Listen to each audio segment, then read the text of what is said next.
વડોદરાથી મોટા સમાચાર। વડોદરાના ભાયલીમાં ગેંગરેપ કેસમાં કોર્ટે 5 આરોપીઓના રિમાન્ડ મંજૂર કર્યા છે। કોર્ટે આરોપીઓના 10 તારીખ સુધીના 2 દિવસના રિમાન્ડ મંજૂર કર્યા છે। 3 આરોપી મન્ના બંજારા, મમતાજ ઉર્ફે આફતાબ બંજારાના રિમાન્ડ મંજૂર કરાયા। જો કે પોલીસે આરોપીઓના 14 દિવસના રિમાન્ડ માંગ્યા હતા, ત્યારે કોર્ટે 2 દિવસના રિમાન્ડની મંજૂરી આપી છે।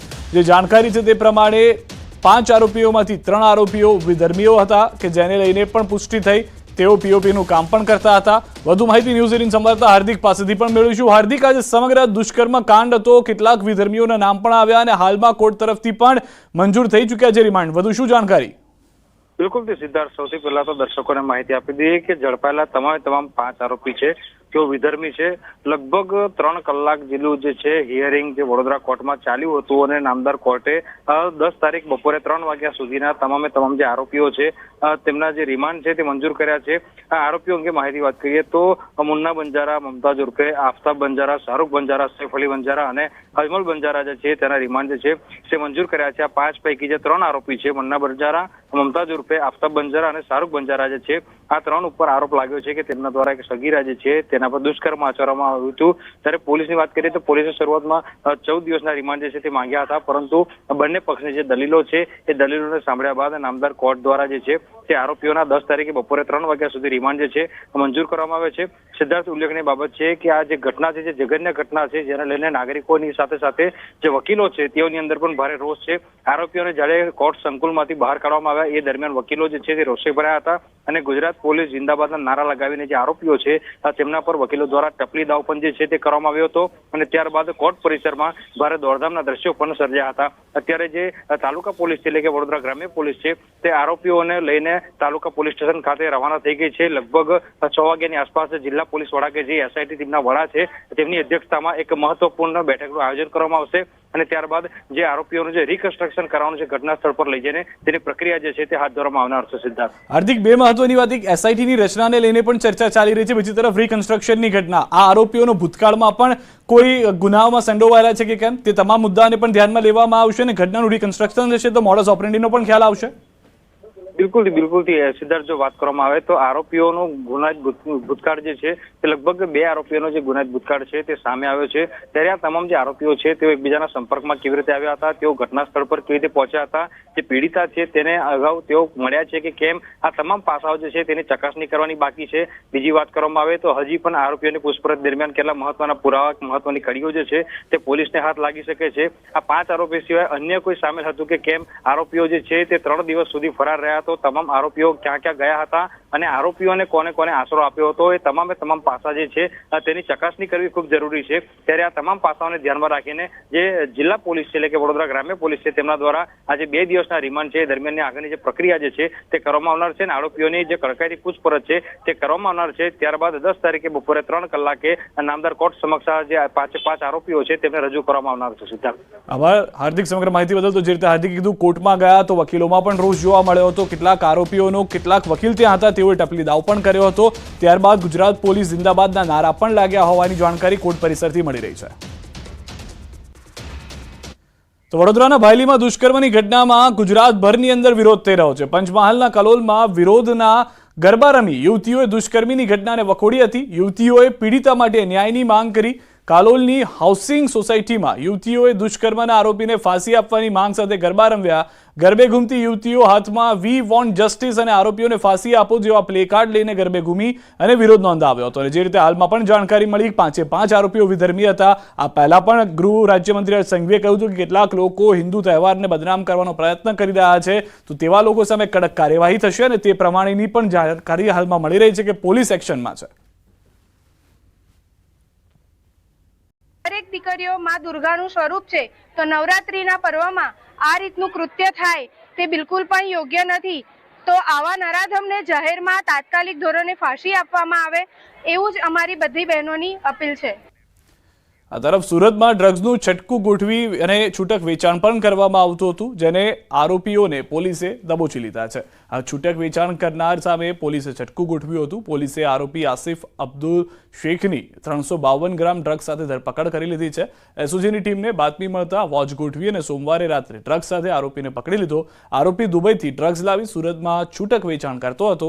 મુંબઈના સાયનથી અન્ય વ્યક્તિ પાસેથી ડ્રગ્સ મેળવતો હતો. જો કે બાતમી મળતા જ પોલીસે આરોપીની ધરપકડ કરી.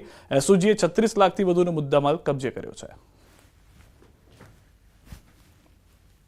ટીમ જ્યારે વોચમાં હતી એ દરમિયાન આસિફ શેખ છે, જે અડાજણ પોલીસ સ્ટેશન એરિયામાં સ્ટાર બજારથી એલપી સવાણી રોડ પર જતા ક્રોમા સેન્ટર આવેલું છે તેની સામે પકડાઈ ગયો અને એની પાસેથી 352 ગ્રામ કે જેની કિંમત 35,21,000 રૂપિયા થાય છે અને તેની પાસેથી 89,900 રૂપિયા રોકડા, એટલે ટોટલ મુદ્દામાલ જે છે 36,31,000નો એ ઝડપી અને એસઓજીની ટીમે કાયદેસરની કાર્યવાહી કરેલ છે. વડોદરા શહેરના તરસાલી વિસ્તારમાં ચોરની આશંકાએ લોકોએ યુવકને મેથી પાક ચખાડ્યો. સુરતથી વડોદરા આવેલા યુવકને ચોરીની આશંકાએ યુવકને ટોળાએ ઢોરમાર માર્યો. મૂળ યુપીનો યુવક સુરત ફરવા ગયો હતો. ભાષા ફેર અને ટોળું જોઈ ગભરાઈને ભાગવા જતા માર ખાવાનો વારો આવ્યો. માકરપુરા પોલીસની તપાસમાં યુવક નિર્દોષ હોવાનું સામે આવ્યું. પ્રાથમિક સારવાર લીધા બાદ યુવક પોતાના વતન જવા રવાના થઈ ગયો હતો. વડોદરાના પાદરામાં લોકોએ ચોરની આશંકાએ 3 યુવકને ઢોરમાર માર્યો છે. સ્થાનિકોએ 3 પરપ્રાંતીય લોકોને ચોરીની આશંકાએ માર માર્યો. રાત્રે ગરબા જોવા નીકળેલા લોકોને ચોર સમજીને માર્યા. ટોળાના રોષનો ભોગ બનેલા યુવકો ગંભીર રીતે ઇજાગ્રસ્ત. 3 યુવકોને સારવાર માટે હોસ્પિટલ ખસેડાયા.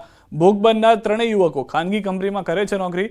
જિલ્લા પોલીસ વડાએ લોકોને અફવાઓથી દૂર રહેવા અપીલ કરી છે. અફવાઓને કારણે નિર્દોષ લોકો ભોગ બને છે તેવું પણ એસપીએ જણાવ્યું. આ અફવાના લીધે જે લેટ નાઇટ કંપનીમાં નાઇટ શિફ્ટમાં કામ કરીને પાછા આવતા લોકો હોય છે, લેટ નાઇટ મુસાફરી કરીને ટ્રેનમાં કે બસમાંથી આવતા લોકો હોય છે, અથવા સામાન્ય કામમાં માનો ખેતરમાંથી પરત થયેલા કે એવા લોકો હોય છે, એ લોકોને ખૂબ જ અગવડ થઈ રહી છે અને એક ખૂબ જ બીકનો માહોલ એના લીધે ઊભા થઈ જાય એવી શક્યતા રહે છે. તો બધા લોકોને મારી અપીલ છે કે એવી અફવાઓ પર યકીન કરવું નથી અને કોઈ પણ આપને શંકાસ્પદ કે અજાણ્ય ઇસમ આપના વિસ્તારમાં આવેલા લાગે તો પોલીસને જાણ કરવું. એ માણસને પોલીસ સ્પોટ ઉપર આવીને વેરીફાઈ કરશે. બટ કોઈ પણ સંજોગોમાં આપ કાયદા હાથમાં લેશો નહીં અને જે માણસો કાયદા હાથમાં લેશે એની સામે કાયદા મુજબ કાર્યવાહી કરવામાં આવશે. હાલ રોકાઈશું એક વિરામ માટે. આપ જોડાયેલા રહો ગુજરાતની number 1 news channel news 18 Gujarati સાથે.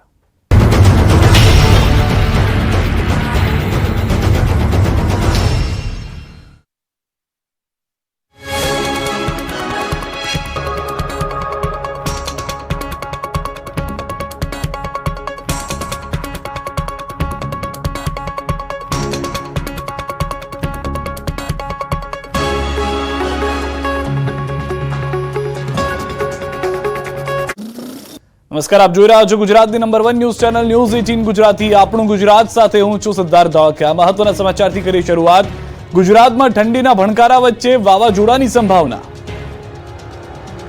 રાજ્યમાં મોટાભાગના જિલ્લામાંથી ચોમાસાની વિદાય થઈ ગઈ છે. મોડી રાત પડે એટલે શિયાળાના આગમનનો અહેસાસ થઈ રહ્યો છે, જેની વચ્ચે ગુજરાતીઓ વધુ એક વાવાઝોડા માટે થઈ જજો તૈયાર. હવામાન નિષ્ણાંત અંબાલાલ પટેલે વાવાઝોડાને લઈને સૌથી ખતરનાક આગાહી કરી છે. અંબાલાલ પટેલના કહેવા પ્રમાણે 20 થી 22 ઓક્ટોબરે વાતાવરણમાં પલટો આવશે. ગુજરાતમાં આ દિવસોમાં તોફાની પવન સાથે વાવાઝોડું આવશે. 12 ઓક્ટોબરથી અરબી સમુદ્રમાં હલચલ જોવા મળશે. 20 થી 22 તારીખ સુધીમાં ભારે ચક્રવાત સર્જાશે. હસ્ત નક્ષત્રમાં પવન સાથે પૂર્વ કે ઈશાન તરફ વરસાદની શક્યતા છે. વાવાઝોડાને કારણે સૌરાષ્ટ્રના ભાગોમાં વરસાદની શક્યતા છે. દેવ દિવાળી સુધી હવામાનમાં પલટો આવ્યા કરશે. 22 ઓક્ટોબર બાદ પણ વરસાદ પડી શકે. નવેમ્બર માસમાં પણ માવઠાની શક્યતા છે. છલોછલ થયેલી ગુજરાતની જીવાદોરી નર્મદા ડેમની સપાટીમાં ઘટાડો.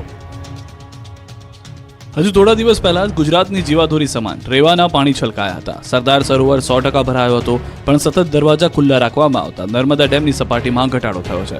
સરદાર સરોવર નર્મદા ડેમની સપાટી થોડી ઘટી છે. ઉપરવાસમાંથી પાણીની આવકમાં ઘટાડો થતા ડેમની સપાટી ઘટી છે. નર્મદા ડેમની સપાટી 138.57 મીટરે પહોંચી. ઉપરવાસમાંથી 2,984 ક્યુસેક પાણીની આવક નોંધાઈ, જેની સામે 45,000 ક્યુસેક પાણીની જ આવક નોંધાઈ. નર્મદા ડેમ સંપૂર્ણપણે ભરાઈ જતા ગુજરાતના માથેથી પાણીનું સંકટ ટળ્યું છે. આવનાર 2 વર્ષ સુધી સિંચાઈ અને પીવાનું પાણી નર્મદા ડેમમાં સંગ્રહ થયું. આણંદ એસટી ડેપોના ચાલકે મચાવ્યો આતંક. 3 કારને કચડી. જુઓ આણંદમાં એસટી ડેપોના ચાલક કઈ હદે આતંક મચાવી રહ્યા છે. એસટી બસ ચાલકે એક નહીં 3 થી 4 વાહનને અડફેટે લીધી. ભર બજારમાં હાહાકાર મચાવી દીધો. એસટી જાણે યમદૂત બનીને ફરી વળી. આણંદના લક્ષ્મી 4 રસ્તા પાસે એક એસટી બસ ચાલકે આતંક મચાવ્યો. દ્રશ્યોમાં જોઈ શકાય છે કે આણંદ ડેપોની બસ બજારમાં પૂરપાટ જઈ રહી હતી ત્યારે ચાલકે બસમાં બ્રેક મારવાના બદલે પહેલા એક કારને અડફેટી લીધી. આમ છતાં ડ્રાઈવરે બસ ઊભી રાખી નહીં. એક બાદ એક 3 કારને મોતની માફક ટક્કર મારી. બસ માતેલા સાંડની માફક આવતા રોડ પર દોડધામ મચી ગઈ. બસમાં 25 મુસાફરોનો જીવ તાળવે ચોંટી ગયા. કારનો તો કચ્ચરઘાટ નીકળી ગયો. બાદમાં જાણવા મળ્યું કે બસનો ડ્રાઈવર ડ્રાઇવિંગ દરમિયાન બેભાન જેવો થતા અકસ્માત સર્જાયો. અકસ્માતના કારણે લોકોના ટોળે ટોળા ઘટના સ્થળે ઉમટી પડ્યા. દાતાની